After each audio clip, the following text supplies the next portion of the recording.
Aria Sindledecker, and I'm 11 years old. I just published my first book, Age of Aliens Sapphire and Igneous. I'm also a world reader champion, so I believe in literacy for all. This is my book. With the current state of the world, I've recently been thinking about change and how I can make a difference. And I'd like to introduce two authors that have inspired me by writing stories that have made me see life through a different lens. Nikki Shannon Smith, author of Charlotte's Spies for Justice, is a teacher who wrote about a girl who risked everything to fight for what she believes in. Welcome, Nikki. Thank you. Inosanto Nagara, author of M is for Movement, is a graphic designer who has lived through a difficult time when he grew up in Indonesia and has become an activist, also expressing himself through his art and words. Welcome, Inosanto. Hi, thanks for having me. So, Nikki, why don't you tell us a little bit about yourself? Well, as you said, my name is Nikki Shannon Smith. I was born and raised in Oakland, so the Bay Area Book Festival is one of my new favorites.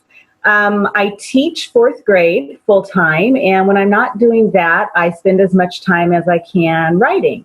And my writing varies from picture books all the way up to middle grade, but I write young adult as well. Inosanto, how about you tell us about yourself?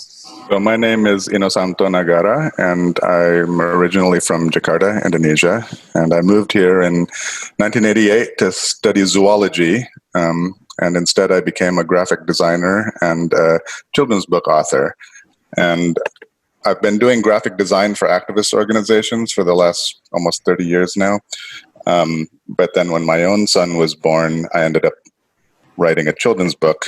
It was this book, A is for Activist, and it was originally just self-published, and I thought it was going to be just for friends and family, but it turns out that a lot more people out there wanted it, and I ended up becoming a children's book author. We can talk more about the whole journey later, but my latest book, the one that just came out this fall, is called M is for Movement, and this is a middle grade highly illustrated chapter book. So my books span from board books to middle grade books, and the common thread is that they all are on some level or another about social change and activism.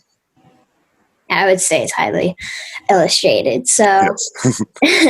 Inosanto, what was the biggest dream you've achieved as a writer or activist? You're going to tell us a little bit about your book, though, too, right? Yeah, I'll tell you about it. Do you want to do that now, or should we go into my thing? So, my book, it's about a girl. It's an aliens book. So it's fiction, and it's about a girl who finds out she's an alien. But there's also this other guy, so it's a multi-perspective book, which was hard because it's like writing two books at the same exact time. And they're both like going through struggles, and they're learning new things about themselves, and they're both of their stories intertwined with each other. Great. So you're asking me about my greatest biggest dream you've achieved so far.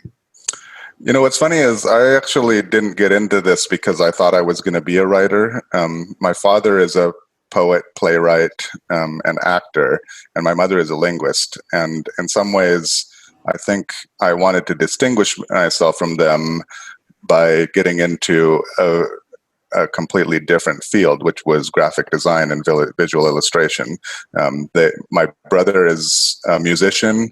I'm a visual artist, and while we're kind of in the same world on some level, we're also in a very different world in that, the literary arts was really originally more my father's world, but somehow or another I came back around to it. So I think in terms of, I didn't have great dreams to be a writer, but I was always writing, and I was always, with all the kids telling stories and all that. So, in some ways it was less a fulfillment of a dream as kind of as a surprise to me that I ended up becoming a writer.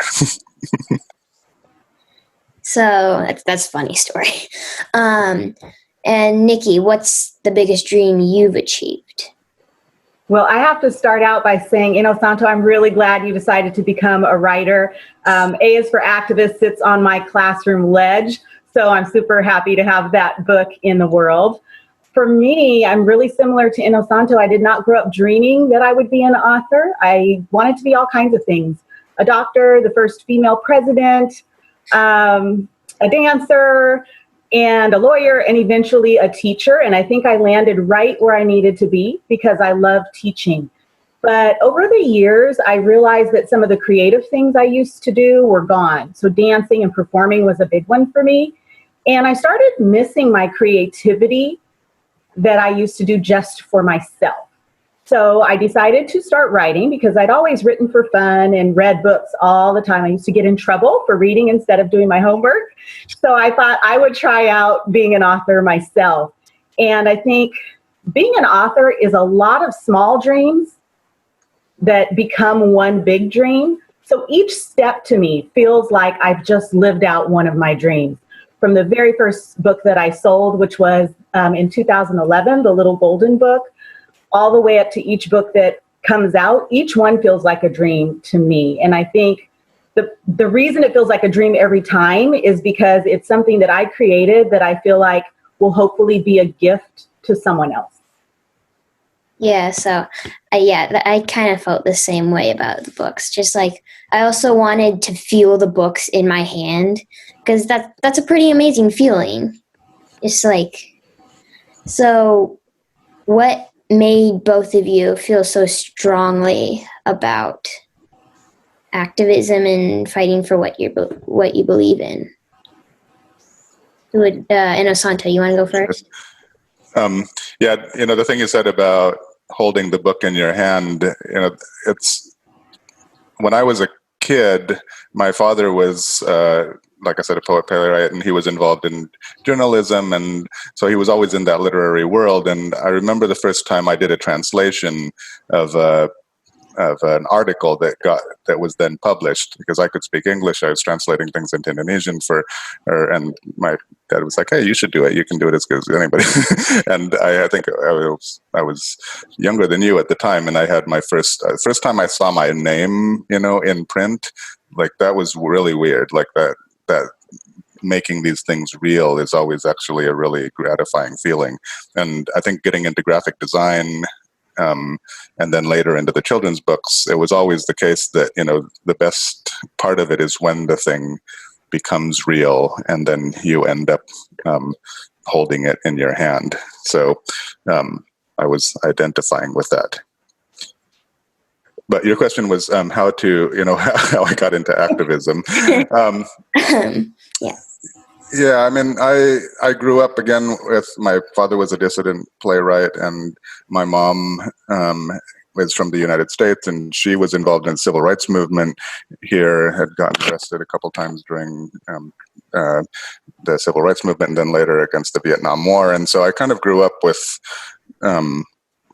people say, activism in my blood. I grew up with the idea that that is what you do, is if you see injustice, if, what gives meaning to your time on earth is trying to do something valuable and make change. And so even though, my interest had been life sciences, I came here to study zoology because I was into animals and ecology, and I ended up so my first step was, when I first moved to the United States, was to try to get involved with environmental activism. But as I sort of expanded my understanding of what's going on in the world, it became very clear that human rights, the economy, the way that the system is set up is tied to all that. And I felt like that was what I wanted to get involved with, trying to change. But as it turns out, the thing that came easy to me was graphic design. Doing visuals to communicate ideas was something that I had always done. And many of my friends, my partner, my family, a lot of the people here are organizers. They do, they organize rallies, they do door knocking, they talk people to people. They're really good at getting lots of people to move together as a movement. And I'm more of an introvert, and I like my time doing my own work. And so I found that the best contribution I had to the movement was through my visual arts. That's amazing. So, Nikki, I know you're a teacher. So, what inspired you to teach young children about girls like grit, like Charlotte? So for me, I'm also an introvert. So growing up, I was not outspoken. I wasn't a person who was going to jump in if I saw something wrong, but I was raised by two parents who are products of the 60s in Oakland. So at the time that they were growing up, the Black Panther Party was very active, and Oakland is also extremely diverse. So even though I was a very shy and quiet child, I grew up really observing the things around me. I had a house full of books written by Black authors. I had a dad who was very much into teaching me to know my history, the history of our people, and to love myself and also to love others. So I think even though that didn't manifest itself in any kind of visible way until I was an adult, I think it was being nurtured and it was growing all along. And when I finally became a teacher, my first job was in Oakland. And Oakland has something called the Oratorical Fest. And I believe it's still going today, even though I'm not teaching in Oakland anymore. And that is a spoken word contest. And a lot of the speeches had to do with being an activist, social justice, equality for all people. And one of the first things I did was enter my class in that festival. And I think that's where all of the pieces of who I am came to fruition. And it just led itself for me to begin sharing all the information that I've learning from other people. I think it's really important that we learn from other people, and I'm including children in that. I learn just as much from children around me as I do from adults in books. And it snowballed from there. And I now teach at a school that has a social justice mission. And so I feel like I've landed in the perfect place to do what I love, which is teach children and learn from children, but also help children develop skills to be activists, different ways to be an activist, because I think for introverts like me who aren't going to jump in and say, hey, stop that, there are other things you can do. And so I really enjoy being able to teach all of the different ways that an individual or a group of people can come together and make a difference in the world. Yeah, so. And does that make your parents your hero because they're part of the reason that you were created into the type of person you are today? I believe I'm surrounded by heroes. My parents are certainly some of my heroes. There are students in my class that I consider heroes. There are really well-known activists in the past, like Martin Luther King, who are heroes of mine. And every day you might watch the news. There are little acts of heroism and activism all around us. And so I think I have collectively hundreds probably of heroes.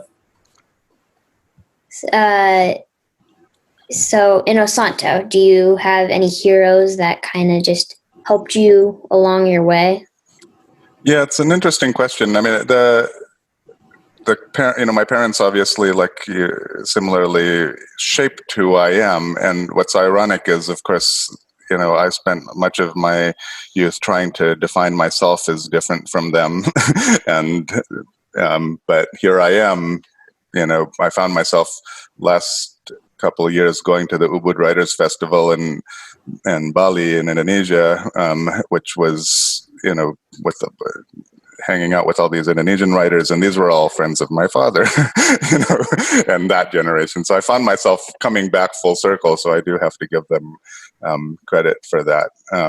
And part of my whole thesis in most of my books is actually that it's not about any single hero or any single leader. A big sort of mythology in how social change happens is that there there was just this one person who decided against everything else to stand up and be different, and that's how they all followed them and changed. And I think that waiting for that person to be your savior or to be the hero is actually the mistake. Like that, this is it's actually those people are created by the movement around them, the communities, the people that, and it's not to say that it's not great that there are certain people who stand out and who, are the ones who are the first one to take a step. But there's always been people who have done that and who disappear in history. When you do find the person who does become the Martin Luther King, the Malcolm X, the Gandhi, these are people who ended up in that particular place and in that particular time, which doesn't mean that they're not special, but it also doesn't mean that there weren't millions of people who were also special in all their other different ways that contributed to making it possible for them to be the leaders that they are. So I tend to be hesitant to, say, oh, this person or that leader influenced me, because the reality is there's lots of them, and there's lots of people that I'm probably not even that great at noticing how they changed how I approached the world, and should have been credited. That's an interesting perspective. I never thought about it that way. So then, Nikki, what? I was just going to say, you read the M is for movement. That's sort of part of the thesis there, right? Is that it's also people who make a lot of mistakes. It's also, people who don't necessarily see themselves as leaders, people like myself who are introverts, who are not mobilizers. And so what I'm hoping is, through the stories that I'm telling right now, is that kids can actually see themselves in that and see how, it's about agency. The thing that does make a difference is if you don't engage. If, it doesn't mean that there's only one model for how to engage or how to be a leader, how to be a famous activist. And it's hard because that's how social change is taught in schools, that, we read about we have these little books about each one of these famous people. But, what I'm hoping is that we can have more stories about the everyday people who are part of what makes up the movements that allow those leaders to become the leaders that they are. So, Nikki, when you created the title character for Charlotte Spies for Justice, does she perhaps remind you of anyone you know? Did you base her off of someone maybe someone, yeah? That's a really interesting question, Aria. Sometimes when I finish a book, I laugh because I think all of my characters are in some way me. I think there are things about myself that I probably put into my books and my characters without knowing. And then I think there are ways in which my characters might be the opposite of me, and they might have qualities that I wish I had when I were the age of that character. And so this is Charlotte Spies for Justice.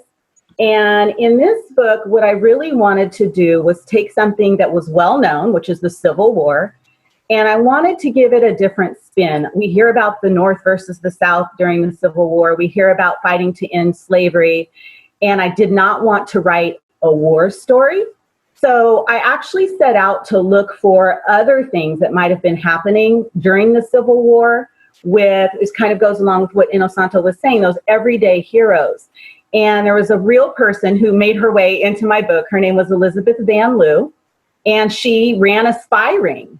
She lived in the South, and she gathered people who believed in justice and freedom for all people.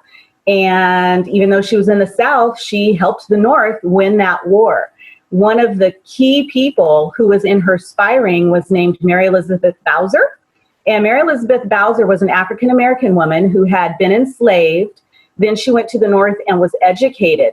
When she came back to the South, because of their negative attitudes towards African-American people, they assumed she wasn't smart. They assumed she wasn't literate. They made all these terrible assumptions about her, and she used those to gain power. So she ended up placed as a servant in the Confederate White House. She could read. She read all of their documents. She listened to their conversations. History says she had a photographic memory, so she could remember everything that was going on in that Confederate White House, and she would pass that along to the spy ring. So then it was time for me to develop this character. And what I wanted was for Charlotte to be strong. I think I was internally strong as a young person, but I didn't always act on it.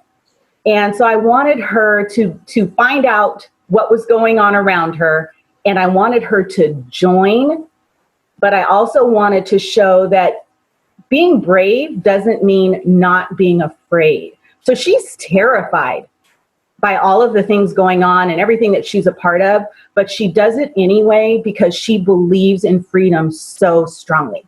And so that's how that young character was born. That's a good thing because I'm not an adult myself, so I don't see things the way adults do, but there's nothing wrong with that. Inosanto, same question, but I know that main characters in MS for Movement are real, but is there one that you perhaps created based on someone you know today?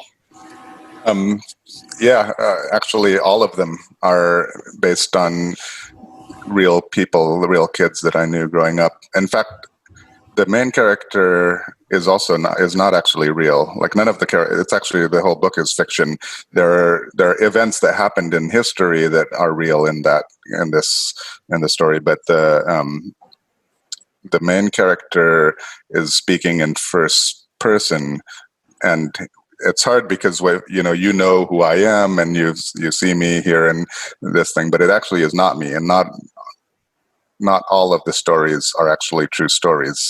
Some of them are, but most of them are amalgamations, mixes of different stories that are some are true and some are not. And the same with the people. The people, for me to write a character, I'm not, I haven't written a whole lot of middle grade books. So for me, for this book, the easiest way for me to write my characters was to think of somebody in particular and sort of imagine how I think they were thinking about these things. Obviously, everything is still ultimately me because I'm interpreting, but this is,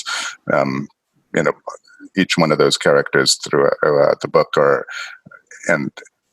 there's a bunch of, like, for people who actually grew up with me, they might be able to find little hints in their names or in how things that they've said. So, but that's all sort of, they talk about, when the book is out in the world, it's not your book anymore. So I try to do that. I try to make it so that it's not just about those actual people or even me in that case. So what are some of the things that actually happened and some of the things that didn't happen? So this is the question I get when I take this book to classrooms, right? Because I'll read some sections and kids are like, well, did that really happen? And I always ask the kids, so how many of you want to know what whether this chapter that I just read is true or not true? Does knowing that it's a true story make it seem like a better story, or would it be better for you to be able to imagine and to be more in the whole story if you didn't know how much of this came from real life and not? And in a classroom setting, usually what happens is about half the kids will say, I would rather keep it magic, and half of them want to know what really what happened and what didn't happen. And so when I'm there in a classroom, I'll say, okay, I had to decide, am I going to tell kids what's true or what's not in this book? And what I decided to do is that because I am, visiting a classroom, most kids are reading this book without the author there. And I've always promised to answer questions as honestly as I possibly can when kids ask me a question. So in keeping with that, I will answer that question about whether or not, say, the tapeworm story is true or not. But if kids would rather not know, they should, close their ears. And so now we have this interesting medium where we're on Zoom and pretty much anybody can see it. So I guess what I would say is, if you're watching this and you don't want to know what's real and what's not, mute it for a minute, and I'm going to answer the question. Already? So, Aria, was there any particular part of it that you were curious about, or should I just mention the ones that most people want to know? I can guess that some of the things are true and not, but I was just wondering. Yeah, it's a real mix, but the tapeworm story is true.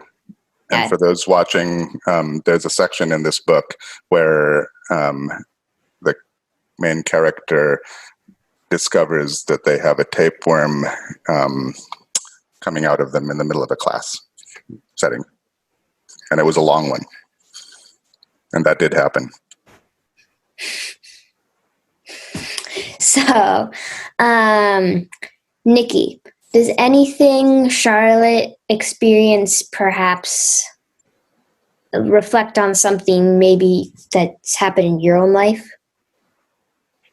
I have had a very fortunate life because this story was written at the time of the Civil War. Luckily, things are better. They're not everything's perfect, but I've been fortunate not to have to be in her position.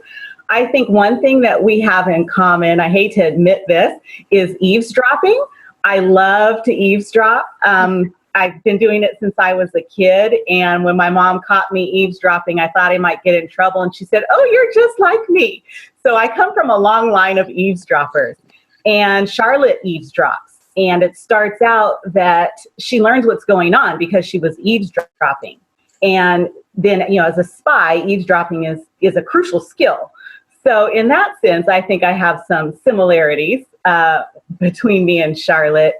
I think most of who she is, I would say, is who I wish I could have been at her age. I wish I could have been that outgoing. I'm trying to think if there's anything else about her.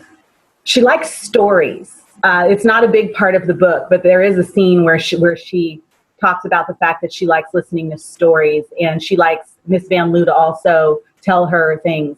So, and I'm a lover of stories, personal stories, people telling stories, fake stories, stories like Inosanto's where you don't know if it's real or not, every kind of stories that you read.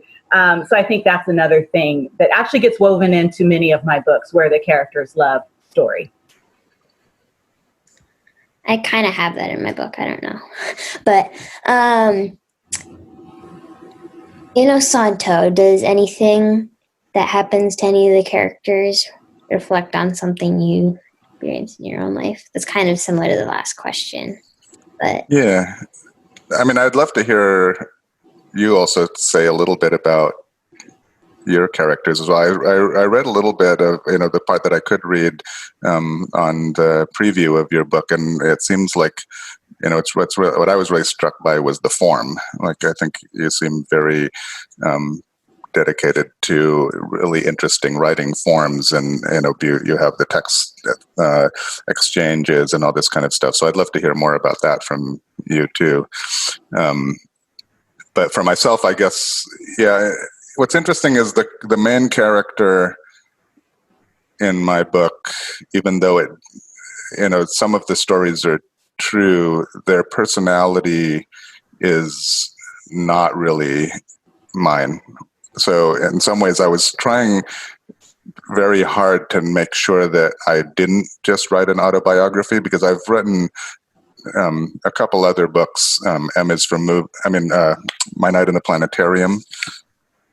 That's this one, and which is a picture book, and The Wedding Portrait. Those are both true stories, and they both were actually just from my experience. And with M is for Movement, I wanted to write something that was more about the ideas and more about having kids be able to see themselves in the characters in many different ways. And there are multiple characters, and the main character is still a main character, but the main character is not even me. In fact, one secret is, if you look at it, if you read it and you don't know who I am, in Indonesia, language is not gendered in the way that is in English, and the character is actually not in any place explicitly gendered. So it's actually not necessarily me throughout that whole book. And so I had the way that I sort of explicitly went in different directions in terms of the kids' decision making from how I would have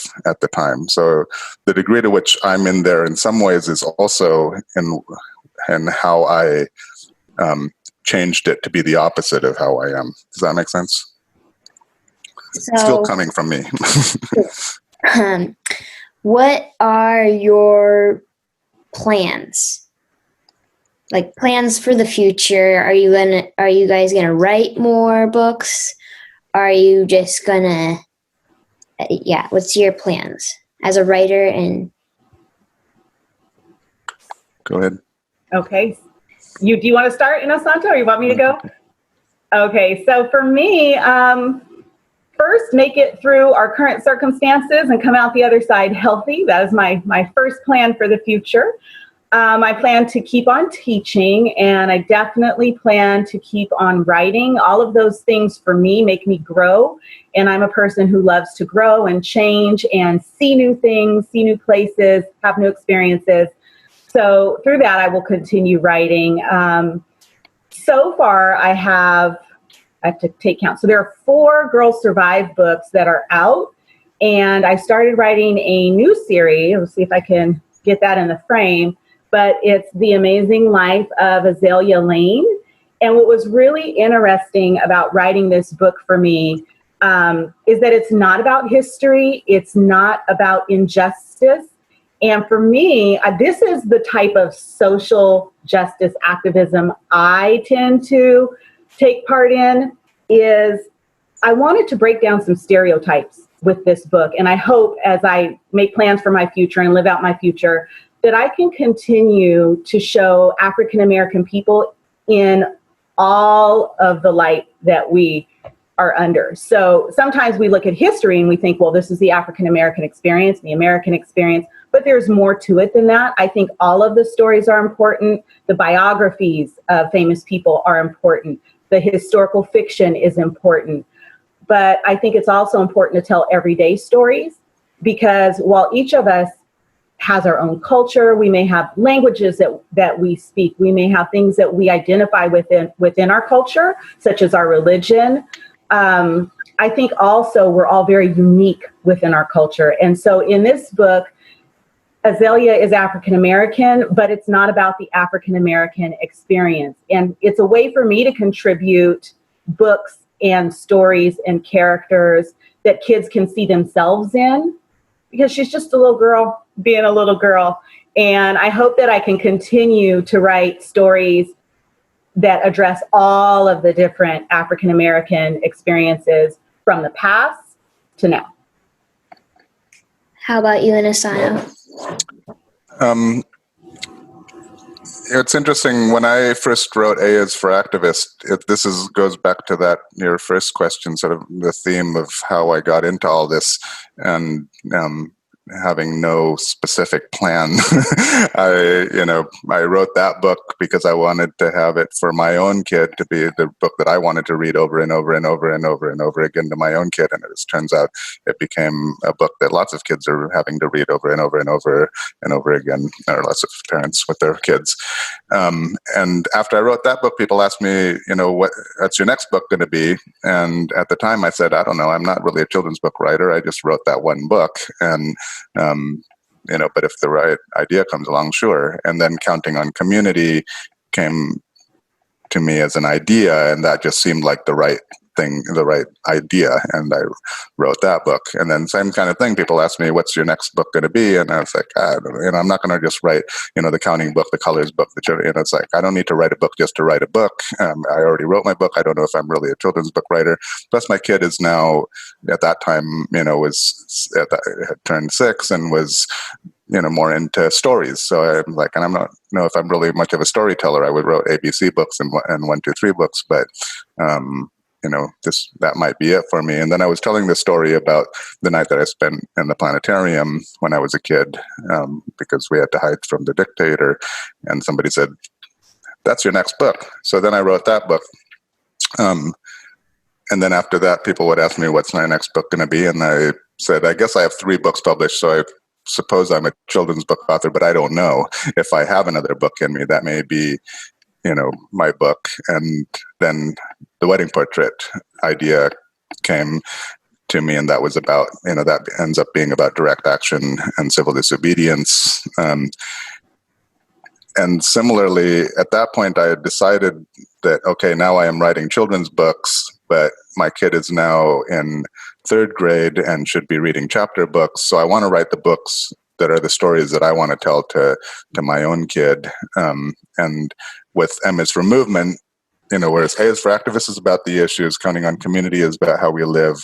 My Night in the Planetarium is about art and resistance. The Wedding Portrait's about direct action, civil disobedience. M is for movement is supposed to be about how all that comes together. And then at that point, I was like, okay, I threw everything I have into this book. That's the end. This is the last book. Every time I write a book, I don't want to reserve anything for the next book or any other plan that I have for something else. This is it. Everything is all in this book. And then the book that I wrote this last year that's coming out in the fall is called Oh, the Things We Are For. And so that is about all the things that we're for. So somehow or another something else did come to mind, and I ended up writing yet another book. So the answer, that's a long-winded answer to your question, which is I don't know what I'm doing next. I tend to just have to trust that an idea will come. I mean, I am working on some projects right now. I'm working on another board book with a friend, and I'm also writing a book about graphic design for social change. But what my plan is for the future, it's, like I said, it's to get through this horrible period and be hopefully useful in this period to try to help everyone, all of us, get through this together. But at the end of the day, what I do next will be whatever ends up coming my way. So, Nikki, describe your research process for Charlotte Spies for Justice. So, was it long? Was it maybe short? Might be stressful?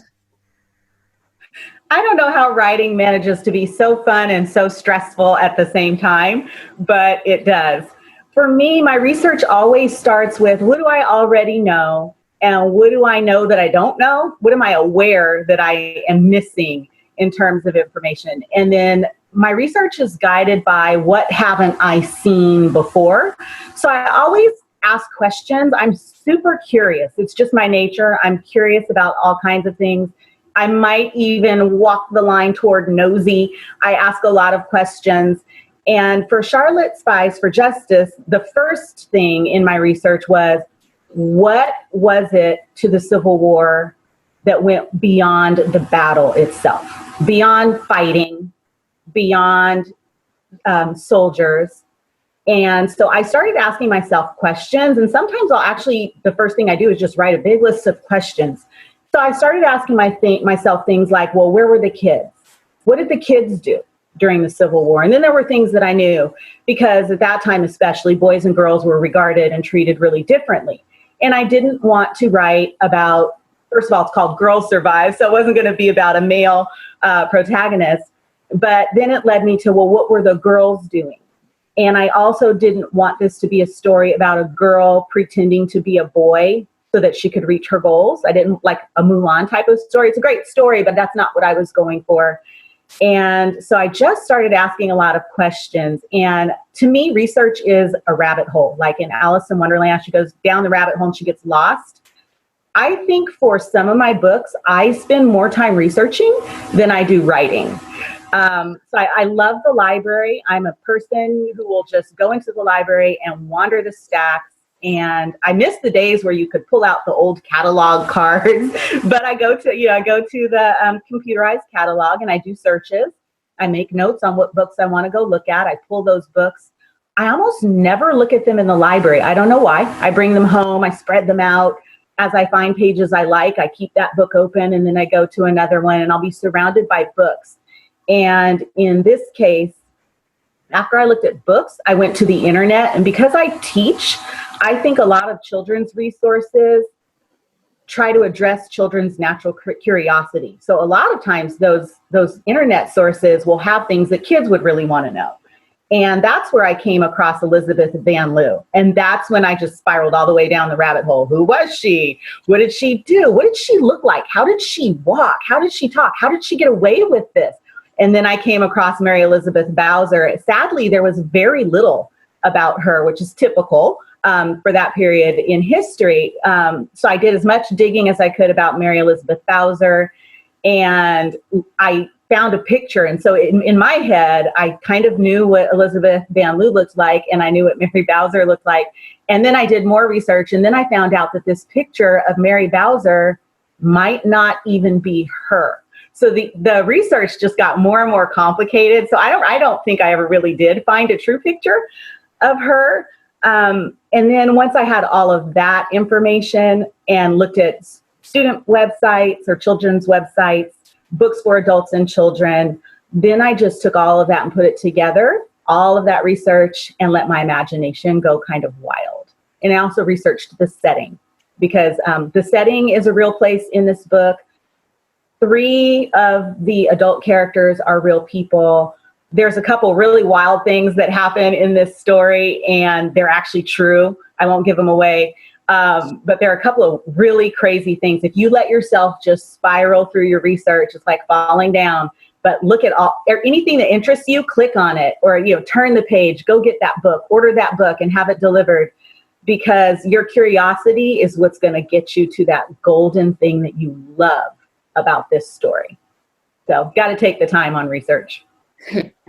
So, Inosanto, what was the most difficult thing about writing? For me, I got writer's block a lot. So, I had to step away to regroup. Did the same thing happen to you, or maybe it was different? That's a good question. For me, writing, I mean, I, like everybody else, of course, I do run into writer's block and this kind of thing. But my process is, I try to not worry about the form part of it from the beginning until later. Like I write just as fast as I can, just so that I can remember what it is that I meant to say and where I want it to go. It's almost like freehand, you just write as fast as you can first, and then I'll go back and rewrite. And that's a similar process to my illustration work. My illustration work is, I do everything on the computer, and I always make sure that, that I leave it so that I can always go back and keep on revising and until I winnow it down to what I consider to be perfect, and I'm never happy with anything I write first time around. I think the hardest part for me is really it ties a little bit to the research question, because a lot of my stories are based on things that I do know. Filling in the details is not difficult, but my part of my process is that I always then send this out to kids and families with kids in the age range that are going to be reading this book, and trying to incorporate feedback from those kids, because you'd be surprised at how many children's books get published that are never read by any actual children, right? And so for me, it's an important piece of this is making sure that actual children are telling me what they think, what they like, what they don't like, what might be confusing. And now that I've had a few books out, it's actually easier because I can have whole classrooms work with my books, with my drafts of my book, and give me feedback. And then the hardest thing is deciding what feedback to take and what not to, because everybody's different, and I have to have some confidence in my original idea, even if somebody says they don't like something about the book. And some of that is democratically determined. If a lot of people are confused by something, it's like, all right, I guess I got to change that, even though I might feel very attached to that. But a lot of things are not like that. A lot of things are, some people love it, some people hate it. My publisher has his opinion. I have my own kid's opinion. I have my opinion. I have people I respect. And now I have all these opinions that I need to figure out how to navigate, and, whose opinion ends up, carrying the day. For me, that's maybe the hardest part. So how do you overcome that criticism? I mean, again, I think part of it ties into my graphic design work. I've always done graphic design for organizations, and so I'm used to getting feedback. I'm used to putting my work out there before it's fully done, and I'm used to not being too attached. But I need to be attached enough, and I have to have enough confidence in what I'm doing, because design by committee also does not work very well. And same thing with the children. The books are not. They're not written by committee. I still have to take responsibility for what ends up in the book. But that determination of who and when am I listening to other voices, and who and where and when am I holding on to, what I think it should be, in some ways there's no formula for that. I use a lot of filters, I call them. So I run it through these different filters and say, okay, what would it feel like if this was being read to a child by, an African-American mother? What does it sound like if it's a white mother reading it to their child? And does that change how that, because this book, again, when it's out in the world, it's no longer just me telling this story. I'm putting words in other people's mouths. I'm putting ideas in other people's heads. And so there's a big responsibility there to make sure that I'm not just making assumptions about who the they are and who the we are and all that kind of thing. So I think using those filters, I can start deciding this is more important than what my original vision was. Or I can say, no, that's actually, it may be pushing people, but that's the whole point. So then, Nikki, how do you deal with any criticism you might get? Do you do it the same, similar ways to Inosanto? I think he made a really good point, and that is, at the end of the day, you have to be happy with your work, and you have to believe in your work, and you have to stay true to your vision.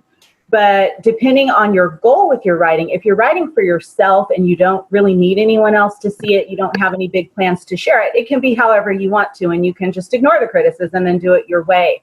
For me, most of the time when I'm writing, I do have a goal of getting published, and the criticism can be really hard.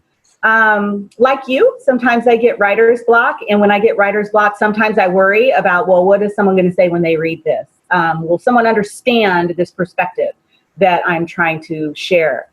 So I think what I try to do is get rid of that voice when I'm drafting. It's really hard to do, but I try to just keep going. One time I was writing, and in the middle of the scene, I stopped, and I just went, oh no, that's terrible, because the character had just thought this horrible, horrible thought. And this invisible critic popped up in my brain and said, oh my goodness, you can't have that child think that. That's just terrible. And I went, nope, keep going. And I almost scared myself with the character just ran away from me. And in the end, it made the book better because she was a real person. That was her real feeling. In that moment, I had become that character, and I had just a horrible feeling about something, and it came out in the story. So I think you have to write through that. When I get criticism, I think it sort of falls into three categories. Some criticism, if I'm editing with someone, a critique partner or an editor, sometimes I get criticism and I just kind of go, no, that's not, that doesn't need to be fixed. And then I have to sit with it and decide if that reaction was legitimate or not. Sometimes I get criticism and I already knew something was wrong in the manuscript. I already knew it was bugging me. I sort of knew it was bugging me. I didn't know why. And then I get this criticism and it just hits the nail on the head. And I go, oh yeah, that's why this was bothering me. And then there's the criticism that's right in the middle. I don't disagree with it and I don't agree with it. And so I have to sort of decide, what is this person telling me? If they're saying, oh, well, I think your character needs to go out and take this action, maybe I don't necessarily agree with that, but what are they telling me? I think they're telling me my character should do something about this in the story. And so then I'll take that idea of The character needs to do something, and then I decide for myself, what does that something need to be?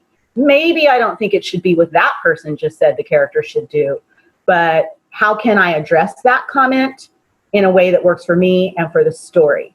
So that's usually what happens with the criticism that makes me just say, no, you're wrong. I do come back to it eventually just to see if I still think that person was wrong. And often I find it's a matter of voice and how that person is reading. Because when you read in your own voice. Sort of like what Inosanto said, when a book goes out into the world, it's not yours anymore. Your reader reads it their way. And so sometimes I have to say, well, that reader read it that way, and that's just going to have to be okay with me, but I'm not going to change it. And sometimes I'll say, oh, that reader read it that way, and I have a feeling a lot of people are going to read it that way. But then that's not my intent. So how can I fix that? So thank you guys so much for telling us your inspiring stories and a little bit about your new books, Charlotte Spies for Justice and Emma's for Movement. I would also like to thank the Bay Area Book Festival for giving me this chance to chat with Inosanto Nagara and Nikki Shannon Smith. It's been really fun, so thank you. Thank you, Aria. You've been awesome. Thank you. I had a good time talking to you.